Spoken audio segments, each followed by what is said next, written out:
Close your eyes for a second and picture Jesus. Go on, you already know the face. Long, flowing hair, soft features, a calm, glowing expression, fair skin, maybe even blue eyes. Got it? Good. Now here is the uncomfortable part.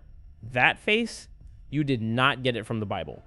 Not from a single line of it, because here is what trips everyone up. This book, this entire book, Obsessed with Jesus, spends almost no time telling you what he looked like. No height, no hair, no face, nothing. The closest it ever gets is one haunting little line written centuries before he was even born, Isaiah 53. It says he had no beauty or majesty to attract us to him, nothing in his appearance that we should desire him. Read that again. Nothing in his appearance. The prophecy basically says he was plain, ordinary, the kind of man you would walk straight past on the street. So if the face in your head did not come from Scripture, where did it come from? Art. Just art.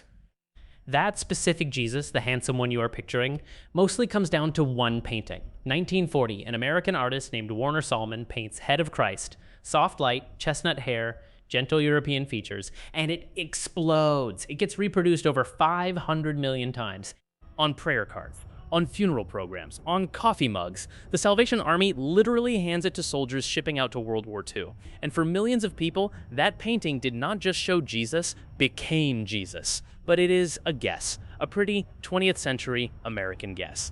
And here is where it gets wild. The earliest Christians, they drew him nothing like that. The oldest surviving picture of Jesus we have, painted on a church wall around 235 AD, shows a young man who is a literacy beardless, short hair, plain little tunic. He honestly looks like some ordinary Roman kid. The long hair, the beard, the golden glow, that whole majestic look, it did not show up for centuries. And when it finally did, artists borrowed it from the way they used to paint Greek and Roman gods. Zeus, Apollo.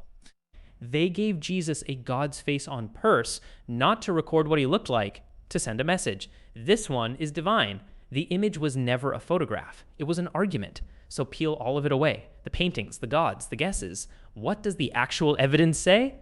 In 2001, a forensic team led by a scientist named Richard Neave did something clever.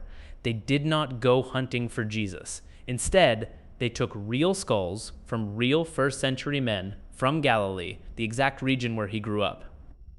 And using the same forensic techniques police used to rebuild a face from bare bone, they reconstructed the face of an average Galilean man from his time and place.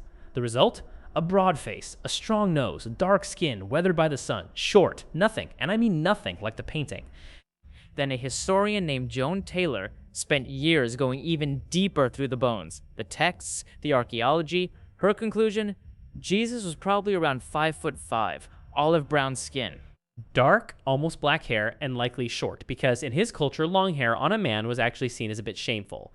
Brown eyes, a short beard, the lean, hard body of a man who walked everywhere and worked with his hands. In her words, he would look right at home in the Middle East today.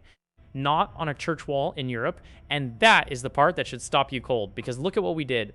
Every culture that ever met Jesus quietly repainted him to look like them. Europe made him European. And somewhere along the way, we all forgot he was a brown-skinned, working-class Jewish man from a dusty corner of the Roman Empire. We did not just lose his face, we replaced it with our own. But maybe that plainness was never an accident. Go back to that line. Nothing in his appearance that we should desire him. What if that is not a sad little detail? What if it is the entire point? God does not show up as a glowing 7-foot superhuman that forces the whole room to stare. He shows up as a short, ordinary laborer with dust on his feet. Someone you could easily ignore, someone you would actually have to choose to look at. Because if you were only following him for the face, you were never really following him.